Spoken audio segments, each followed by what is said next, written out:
Hello and happy Tuesday, everybody. Here's what's coming up tonight on Now. Some people in Maine who are acting as foster parents have their personal information compromised. We'll have that story. Plus, finding your gender identity can be a long and very difficult process. Katie Ortiz has a very raw interview with someone who has done that. And Red Sox legend Bobby Doerr passed away at the age of 99. We talked to some people today who watched him play in person. And loved him. Yes. This is News Center Now.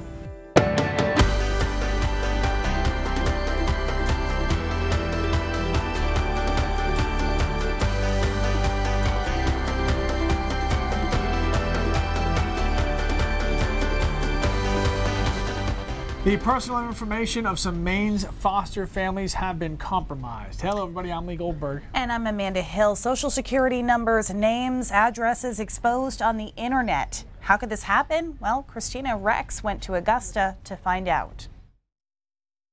I guess comparable to having a file folder in your possession, whether it be a manila paper folder or something of that nature, and leaving it in a publicly accessible area like a cafeteria. It was only 4.5 hours, but in that short time, more than 2,100 Mainers involved in the foster care system had their names, addresses, and social security numbers open to the public. It happened while a contracted worker for the Maine Office of Information Technology was working on a system update. They inadvertently posted that information to a publicly accessible website.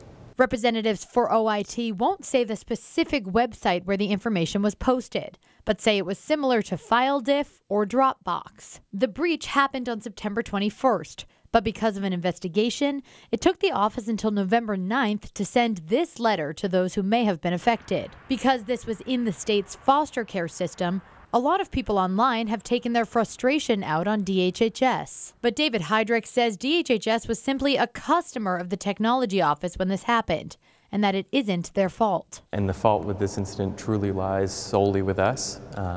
Unfortunately, it may reflect upon them as a result of it being their information. The data release might not be as bad as it seems. We were able to find out that the file was accessed only once in the 4.5 hours that it was available, and we don't think that there's anything malicious about that. In Augusta, Christina Rex, News Center.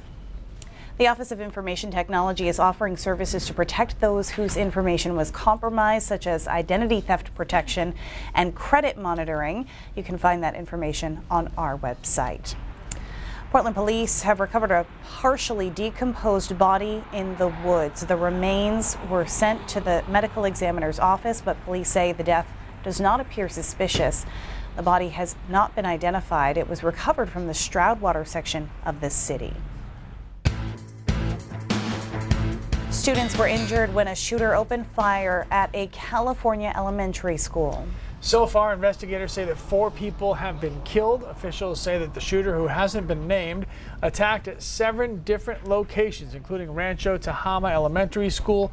At least 2 students were rushed to the hospital with gunshot wounds. Police say the gunman was shot by police and killed.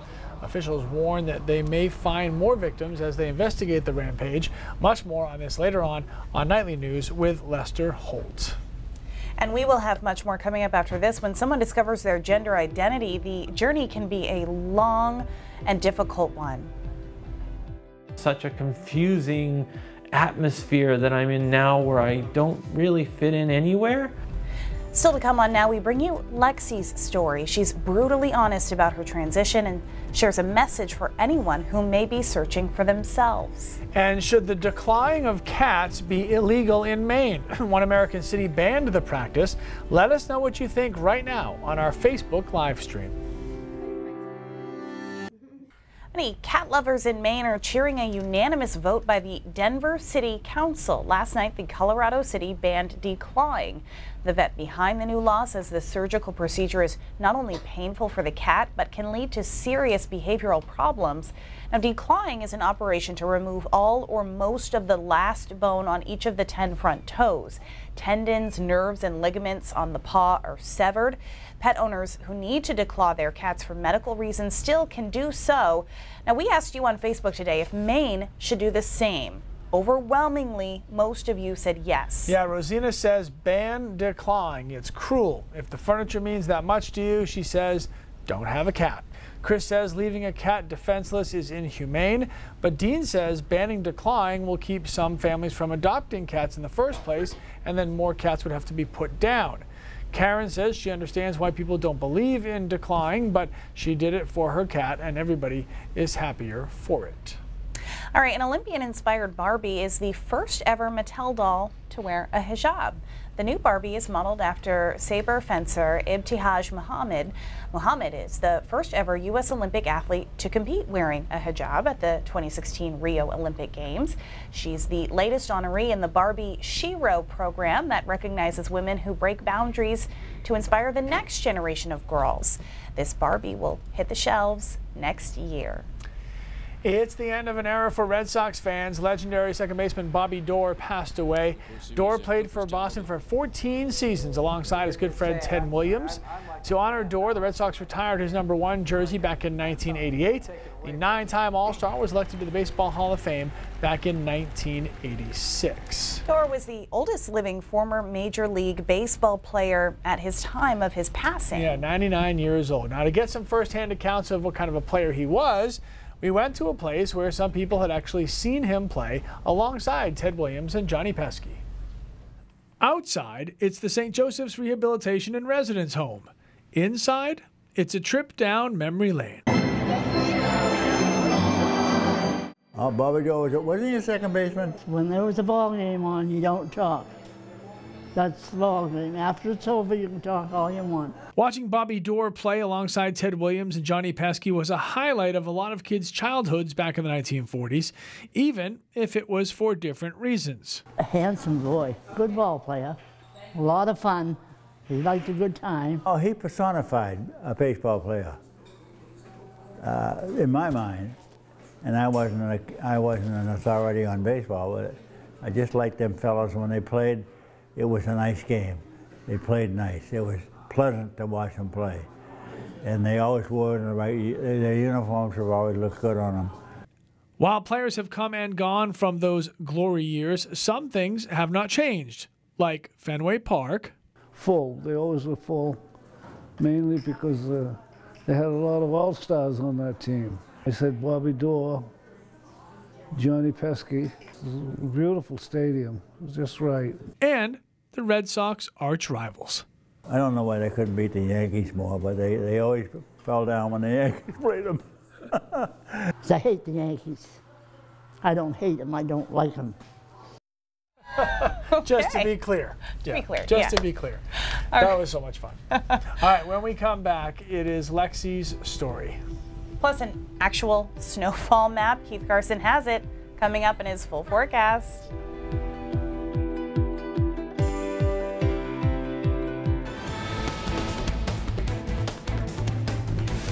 This is a live look at the Third Alarm Diner in Sanford, where a car has apparently gone into the building. The car has been removed. Still no word on injuries. We'll certainly keep you updated on the story on air and online. The thing that must be just causing so much fear amongst the transgenders in the community is right now they don't know what's going to happen. Lexi Barrington is a native New Englander who now lives in Oxford County. She reached out to us over the summer when President Trump issued a ban on transgenders serving in the military. Now, as a transgender herself who did serve our country, she took issue with that. Katie Ortiz visited Lexi in Freiburg and sat down with her, but she discovered that that was just one piece of her personal journey. Hey, Katie. Hey, yeah, Lee and Amanda, we hear many stories from the LGBTQ community, and oftentimes many of those people know early on what their sexual preference is or kind of feel when they're having issue with their gender identity. But Lexi admitted to me she feels she doesn't quite fit the bill because she changed her gender after a traumatic childhood. 17 years later, she's still trying to find her way. Now, we advise that this is a mature subject and it may not be suitable for our young viewers. I don't fit in with transgender people. I don't exactly fit in with men. And I mean, I get along with everyone fine, but I don't know my place in the world, and it's extremely troubling. I was born as a male, and it just was ruined for me. It was stolen from me. My gender was stolen from me basically by someone took something that was good and they ruined it. Not just one person, but many, many, many people did. And I just don't like that, what it stood for. So I started logically thinking this through, and I'm like, I gotta stop this somehow. It's getting worse and worse and worse. And I ended up seeing other people who had changed their gender, and I thought, well, I don't necessarily want to be a woman, but I don't want to be a male. But it wasn't as much a choice as you might think it was. It was more of a survival situation. When I was very, very young, 4 or 5 years old, the molestation started. I would be left in the backyard to play with my Tonka toys.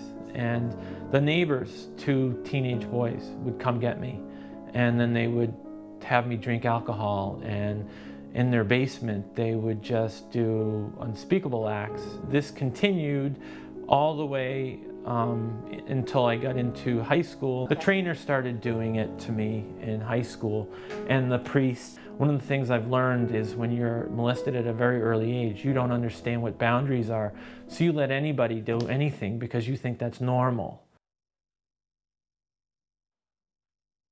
I lived in DC and worked in DC, and I went out one night to a club that I normally go out, dancing clubs in town, and then a couple doors down there was a big commotion, and I went to see what it was, and they were having a drag review, and I was 30, I think, at the time, and I had no idea about this.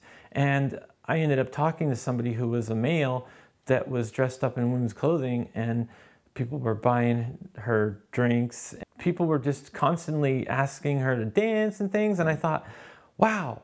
Through that person, I went and we bought some clothes, and it was really weird, and I thought it was exciting too at the same time. And sure enough, I went out one night and same thing happened to me. You know, people bought me a drink. I'm like, wow, this is amazing, and I've never had anybody do this. And people were talking to me. I always wanted and craved nurturing and attention, and you don't get that much as a male. It's just, well, maybe you do, but I didn't. And well, not from the right people. I got it from all the men, unfortunately. And so I noticed that as a female, dressed up as a female, I got the attention I never got when I was younger. And then it was like throwing gasoline on the fire. Now the men can be with what they consider a female, but they're having gay sex, but they don't feel that they are. So they're able to deal with it more. So it got worse. And I never saw that coming. What's hard is I have things kind of separated into gender. I have male things here. These are some of my male clothes, which are basically jeans, and they're mostly the old stuff. Old shirts that you just wouldn't really want to wear anywhere out, that have all kinds of grease and things on them, and I don't care much about. I have them over here. Then I have my women's clothes are pretty much all hanging because I think they're much nicer. I like them better and everything like that. But and I have dresses, but I don't dare wear these because I feel so vulnerable. It just kept driving me to that one solution, that this has to go, because not only did I hate the fact that the men wanted it more than anything, and it stood for something that I couldn't stand. I hated it on my body, and it had to go. I just thought, this might save my life. Maybe this will keep me from committing suicide, because that was the path I felt I was going down, because it was just so daunting to have a part that you hated on your body and to have people that just were continually pursuing you. What happens is, I'll look in the mirror and I don't see bad hair or pimples. I see a male or a female, and it's really complicated that way. Like, I call them bad gender days.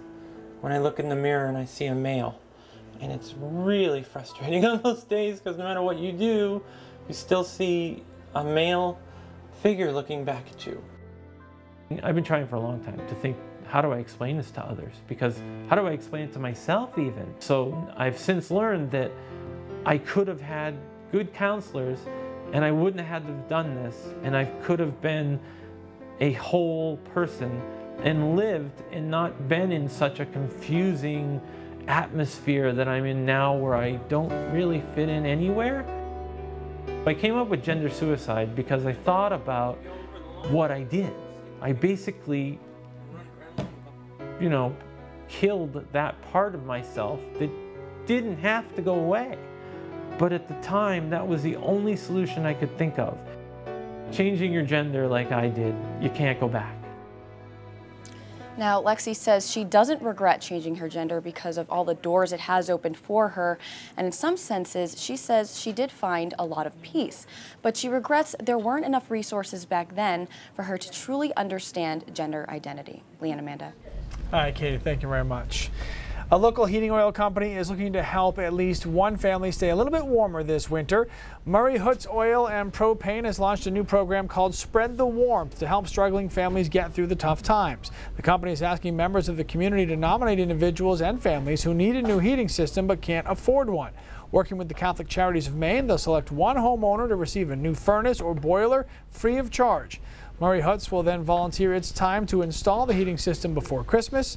The application process ends this week. You can find all the information on how to nominate somebody on our website. Could come in handy soon. And yeah. That's very nice of them. I will say, by the way, also that I had a heat pump for the first time going into this winter. These things are tremendous. They're like the cutting edge to do heating and cooling, and most places install those as well. So if you need a new furnace, it might be something to look at. I'm not getting paid to say that. It's just awesome. There it is. This yeah. is amazing.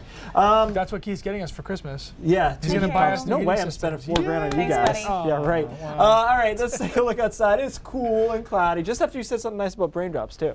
You know, yeah, right. You defend my braindrops. Grinch. Some clouds out there right now. A little bit cool as well as temperatures drop from the low 40s for highs today. High pressure in control, but you'll notice a lot of clouds even back across parts of upstate New York. We'll see some sun tomorrow in this kind of sliver in the Ohio Valley. So I think tomorrow is a brighter day, but temperatures don't do a whole lot better. We end up in the 40s still. So by tomorrow morning, we're in the 20s across much of the state, some teens up towards Greenville and certainly in Caribou as well. As the day progresses, we're mostly sunny. So it's a brighter day, a prettier day than today. But temperatures again briefly in the low 40s and then back down into the upper 30s before a storm system approaches for Thursday.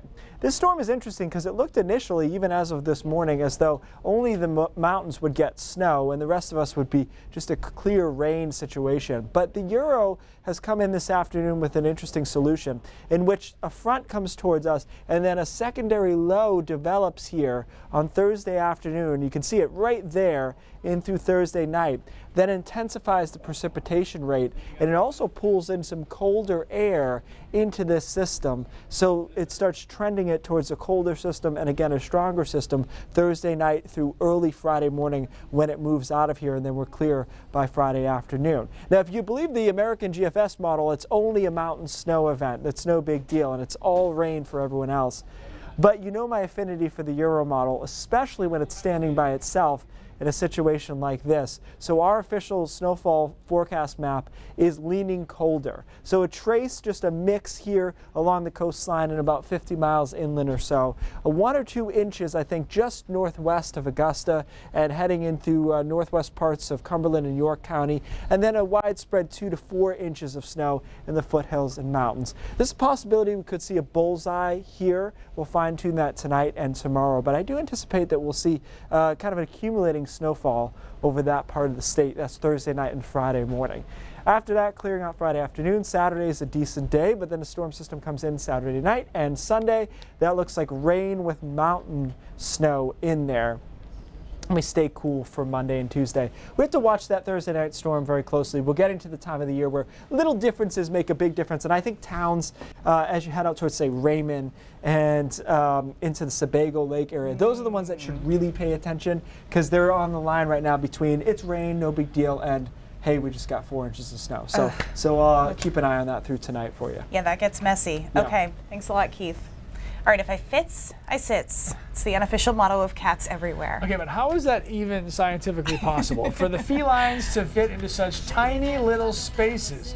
Keith's going to explain the complexity of cats coming up in Brain Drops. But first, a look at what's coming up in the next half hour. Yesterday, you may have had healthy blood pressure. Today, not so much. The new blood pressure guidelines put more Americans in the danger zone. We'll explain that coming up at 5:30. And I just want people to stop, take a picture, throw a dollar in the bucket, just have a little fun with it. After the powerful windstorm, his house became a bit of a disaster destination. Now he's hoping visitors will chip in for the cleanup. Now we'll be back right after this.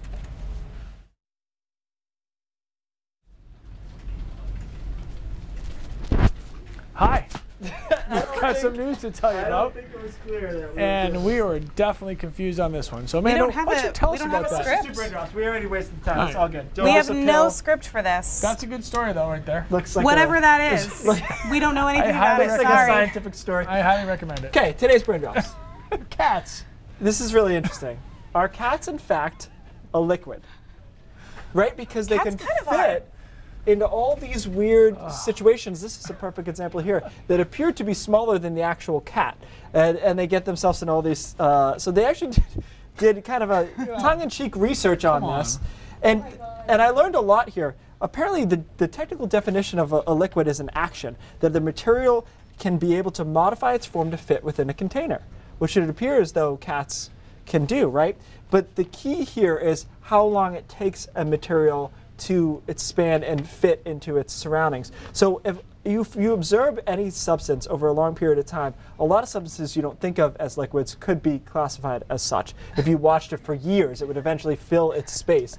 In the case of cats, the observation time versus how long it takes them to actually fill the space, they at times can be technically classified as liquids because they are filling that container. It's called relaxation time, how long it takes to fill a container with liquid. So basically, you can argue that cats are in fact a liquid, which makes a lot of sense based on all of these pictures. Why do they do it? Yeah, seriously. Well, that I don't know. But I just think that's a great little brain teaser. Cats can in fact be classified as a liquid at times. Wow, look at that. That one. Look at that one. That actually looks Do they have a spine? looks like a cocktail. It's missing a straw and an umbrella. All right, News Center at 5:30 starts right now.